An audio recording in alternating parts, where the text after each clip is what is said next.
പ്രിയപ്പെട്ടവരെ, ഇന്ന് നാം വിഖ്യാത ജർമ്മൻ കവി ഗോഥെയുടെ ഗൃഹത്തിലേക്കാണ് പോകുന്നത്. ഇപ്പോൾ ഹൈഡൽബർഗ് റെയിൽവേ സ്റ്റേഷനാണ് നിങ്ങളീ കാണുന്നത്.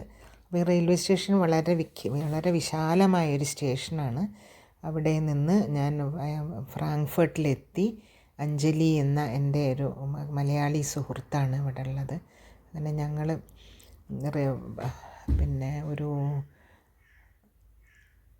ഞങ്ങളവിടെ എത്തി. അതാണ് ഇദ്ദേഹത്തിൻ്റെ മ്യൂസിയമാണ് നമ്മളീ കാണുന്നത് കേട്ടോ.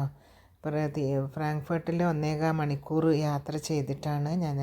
അഞ്ജലി ദേവി എന്നെ കാത്തു നിന്നിരുന്നു. അപ്പോൾ അവൾക്ക് ജർമ്മനിയെക്കുറിച്ചും ലോക ചരിത്രത്തെക്കുറിച്ചൊക്കെ വളരെ ധാരണയുള്ള ഒരു പെൺകുട്ടിയാണ് അവൾ. 14 വർഷമായി സകുടുംബം ജർമ്മനിയിൽ താമസിക്കുകയാണ്. ഇപ്പോൾ ജർമ്മനിയിലെ ഫ്രാങ്ക്ഫർട്ടിലെ ഇന്നൻസ്റ്റാഡ് ജില്ലയിൽ സ്ഥിതി ചെയ്യുന്ന എഴുത്തുകാരുടെ ഭവന മ്യൂസിയമാണ് കേട്ടോ ഗോഥെ ഹൗസ്.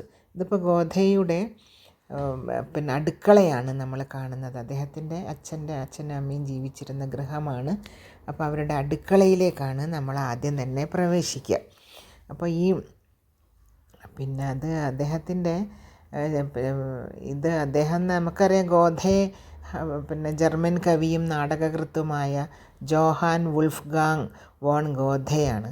അദ്ദേഹത്തിൻ്റെ ജന്മസ്ഥലവും ബാല്യകാല വസതിയുമാണ് ഇത്. 1749 ഗ്രോസർ ഹിർഷ്ഗ്രോബനിലെ വീട്ടിലാണ് ജോഹാൻ വുൾഫ്ഗാങ് ഗോഥെ ജനിച്ചത്. 1775 വെയ്മർ കോടതിയിലേക്കുള്ള ക്ഷണം സ്വീകരിക്കുന്നത് വരെ അദ്ദേഹം ജീവിച്ച സ്ഥലമാണ് ഇത്. അദ്ദേഹത്തിൻ്റെ ഒരു മുറിയാണ്, അദ്ദേഹത്തിൻ്റെ മുറിയാണിത്. അദ്ദേഹം യൗവനത്തിൻ്റെ ഭൂരിഭാഗം ചെലവഴിച്ചത് ഇവിടെയാണ്. ഫോസ്റ്റ് എന്ന കൃതിയുടെ യഥാർത്ഥ പതിപ്പായ Goetz von Berlichingen, the sorrows of young Werther തുടങ്ങിയ തൻ്റെ ശ്രദ്ധേയമായ ആദ്യകാല കൃതികൾ അദ്ദേഹം എഴുതിയത് മാതാപിതാക്കളുടെ ഈ ഗൃഹത്തിൽ വെച്ചിട്ടായിരുന്നു. അത് ഒറ്റ രാത്രി കൊണ്ട് അദ്ദേഹത്തെ പ്രശസ്തനാക്കി. ആദ്യം തന്നെ നമ്മൾ സജ്ജീകരിച്ച മുറികളുടെ സവിശേഷമായ അന്തരീക്ഷം, ഇപ്പോൾ ഗോഥെ കുടുംബത്തിൻ്റെ 18-ാം നൂറ്റാണ്ടിലെ ഫ്രാങ്ക്ഫർട്ടിൻ്റെയും ജീവിതത്തെ ഓർമ്മിപ്പിക്കുന്ന ഗൃഹമാണിത്. അവരുടെ ഫർണിച്ചർ, അതേപോലെ പെയിൻറ്റിങ്സ്. ഇപ്പോൾ വീടിന് ഇന്നത്തെ രൂപം നൽകിയ യുവ ജോഹാൻ വുൾഫ്ഗാങ്, സഹോദരി കോർണേലിയ, അമ്മ കാതറീന എലിസബത്ത്, പിതാവ് ഇംപീരിയൽ കൗൺസിൽ ജോഹാൻ കാസ്പർ ഗോഥെ എന്നിവരെ ഇത് അനുസ്മരിപ്പിക്കുകയാണ്. 1755-56 പാരമ്പര്യമായി ലഭിച്ച രണ്ട് വീടുകളുണ്ട്. അതിൽ തൊട്ടടുത്തത് തടി കൊണ്ട് നിർമ്മിച്ച വീടുകളാണ്. ഇപ്പോൾ ഒരു ബൂർഷ്വാ റോക്കോക്കോ കെട്ടിടമായി അദ്ദേഹം ഇത് നിർമ്മിച്ചു. അവരുടെ അന്നത്തെ ക്ലോക്ക്, അതേപോലെ അവരുടെ വീടിൻ്റെ സൗന്ദര്യമൊക്കെ കണ്ടാൽ നമ്മൾ അതിശയിക്കും. അദ്ദേഹം സമ്പന്നനായ ഒരു കവിയായിരുന്നു. 2-ാം ലോക മഹായുദ്ധ സമയത്ത് വീട് അരിശാക്കപ്പെട്ടു. അതിനുശേഷം യുദ്ധത്തിന്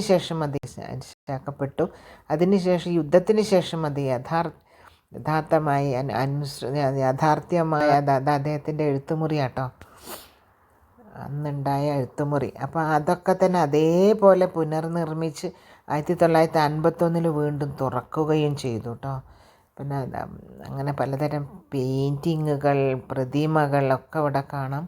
ഗോഥെ ഹൗസിനോട് ചേർന്നിട്ടുള്ള ഡച്ച് റൊമാൻറ്റിക് മ്യൂസിയത്തിലെ ഗോഥെ ഗാലറി കവിക്ക് തൻ്റെ കാലത്തെ കലയോടും കലാകാരന്മാരോടുമുള്ള ബന്ധത്തെ ചിത്രീകരിക്കുകയാണ്. ഈ പല സംഗതികൾ നമ്മൾ അവരുടെ ആ കാലത്ത് ഗോഥെയുടെ ജന്മഗൃഹത്തിനും റൊമാൻറ്റിസിസം പ്രദർശനത്തിനും ഇടയിലുള്ള ഒരു മാറ്റത്തെയാണ്. അദ്ദേഹത്തിൻ്റെ കയ്യക്ഷരമൊക്കെ അവിടെ പ്രദർശിപ്പിക്കുന്നുണ്ടായിരുന്നു കേട്ടോ. അങ്ങനെ 2-ാം ലോക മഹായുദ്ധത്തിൽ RAFൻ്റെ രാത്രി റെയ്ഡിനിടെ സഖ്യകക്ഷികളുടെ ബോംബാക്രമണത്തിൽ ഈ ഗോഥെ ഹൗസ് നശിപ്പിക്കപ്പെട്ടു. പിന്നെയാണ് ഇതേപോലെ പുനർനിർമ്മിച്ചത് കേട്ടോ. ഞാൻ പറഞ്ഞല്ലോ. അങ്ങനെ ഈ 1863 Freies Deutsches Hochstift free German foundation വാങ്ങിയതിന് ശേഷം ഈ വീട് ഒരു മ്യൂസിയമായിട്ട് പ്രവർത്തിച്ച് വരികയാണ്.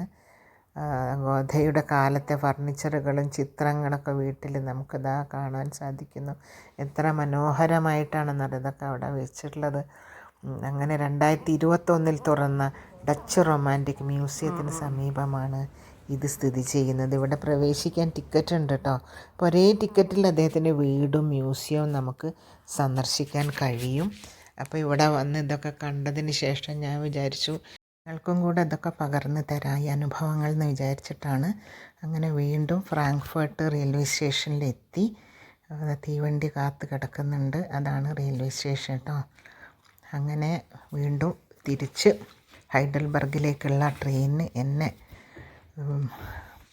അഞ്ജലി കയറ്റി തന്നു. അങ്ങനെ ഞാനിവിടെ സുരക്ഷിതമായി തിരിച്ചെത്തിയിട്ടോ. എന്നിട്ടാണ് നിങ്ങൾക്ക് വേണ്ടി ഇത് റെക്കോർഡ് ചെയ്യുന്നത്. അപ്പം ഇനി ജർമ്മനിയുടെ അടുത്ത അനുഭവമായിട്ട് നിങ്ങളുടെ അടുത്ത് വരാം കേട്ടോ. എല്ലാവർക്കും നന്ദി, നമസ്കാരം.